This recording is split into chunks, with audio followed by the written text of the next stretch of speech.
to cover three stories with you, Admiral. First of all, this from Times of Israel. France drops call for Hezbollah to pull back behind the Litani River in a new proposal to end fighting in the north.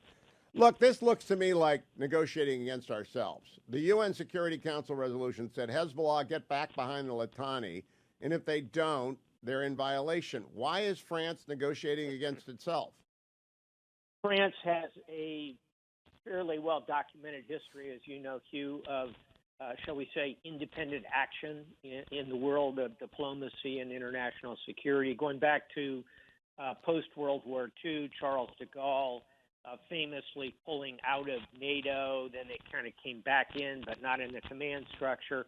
They've always cherished, if you will, their independence of action. So I think that's point one. Point two, President Macron consistently has tried to position himself as a voice that can be distinct from the rest of Europe, from NATO.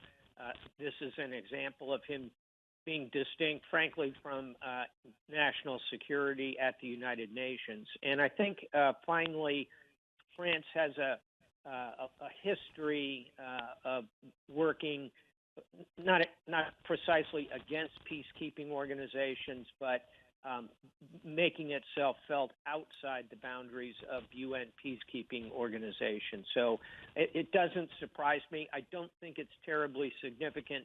The real actors in that drama on the Litani River are not France and not Lebanon. As you well know, they're Israel and Iran. So let me ask you, Admiral, do you remain confident that if Hezbollah opens fire on Israel, that the United States will assist Israel in suppressing that fire via aircraft carrier and destroyers and guided missile frigates and all that sort of stuff?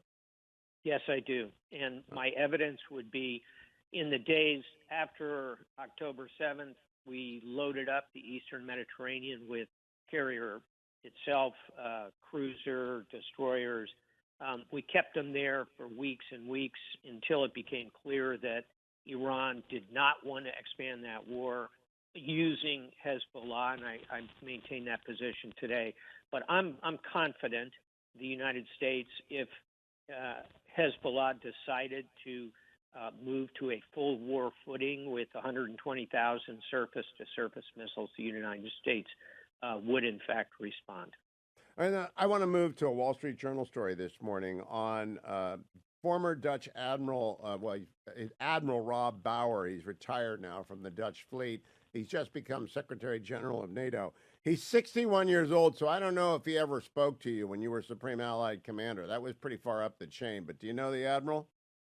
I do, and as you know, the Dutch Armed Forces are not overwhelmingly big, and I met him along the way. I think he was a senior captain, maybe a junior one-star at that time.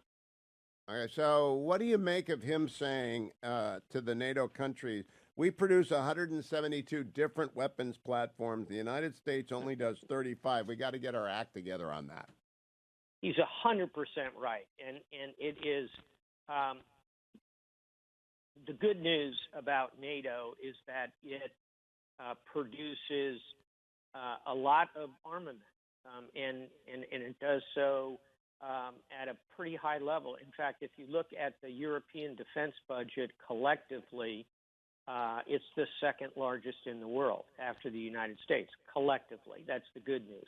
The bad news, exactly as the Admiral says, is that they pull in so many different directions, like a bicycle with 32 at this point, different gears on it. And so what I have long advocated for NATO is that that the European Union amortizes, bring it together, cluster it so that these three nations will do diesel submarines. These two nations will do high-end drones. These five nations will do attack helicopters. The problem with Europe is that the defense spending they do is spread out across too many constituencies. Final thought, it would be as though the United States defenses were produced by the 50 states of the United States. And New York built diesel submarines, and Florida decided it would make diesel submarines also, slightly different ones, not quite as good, et cetera, et cetera. So let's get them pulling together, at least in the field of defense. Makes a lot of sense. Now I want to turn to the Pacific. Admiral John Aquilino is relinquishing the head of Pacific Command to Admiral Samuel Paparo next week. And so Admiral Aquilino gave an exit interview. I'm going to talk about the substance of that first. I was on with Trey Gowdy last night talking about the national security team. We ran out of time before I said, keep your eye on people that you don't see on the Joint Chiefs right now. If former President Trump becomes future President Trump, I would not be surprised to see him deep select or bring people off the bench to repopulate the DOD and change it up over there. A, do you think I'm right about that? And B, what about these two gentlemen, both of whom have extraordinary reputations on both sides of the aisle? Well, I know both of them very well. Call signs Lung and Poppy. And they are both classic naval aviators, which is to say bold thinkers, smart, engaging personally. I like them both. I would never opine on the political proclivities, domestic political proclivities of any retired officer. I will say this, every retired officer gets to choose, gets to decide if they want to, like Jim Mattis or John Kelly, go into government with Donald Trump, or Colin Powell, go into government with George Bush, or any other senior military. Sometimes you hear people take a position that retired military should never go back into government because we should be pure, bipartisan, never do it. I don't think so. So I respect their desire to do so. I wouldn't try to predict in either case. But final thought, I'd simply say that I think it was good for the early days of the Trump administration when I saw John Kelly and Jim Mattis there.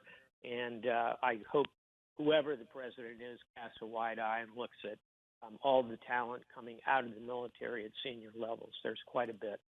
Now let's talk about what Admiral Lung, that's a heck of a call sign, Aquilino, had to, how do you get these things? I don't know. We probably don't want to know. But no, you never want to know, and you never want to ask. So anyway, Admiral Aquilino said that China is pursuing a boiling frog strategy. This came right after they flooded the zone with fighter pilots in Taiwan, near Taiwan, and some in Taiwan airspace. Do you agree with him on that? And do you expect hostilities against Taiwan before the inauguration of the next president? Let me take the second one first, because I think it's a relatively easier one. No, China's not ready for a broader war with the United States. Not this year, my view, not for the next 5 years, perhaps 10 years. That's why the book I wrote about a war with China doesn't start until 2034. But it's correct to say there's a drumbeat, there's a building of a big fleet.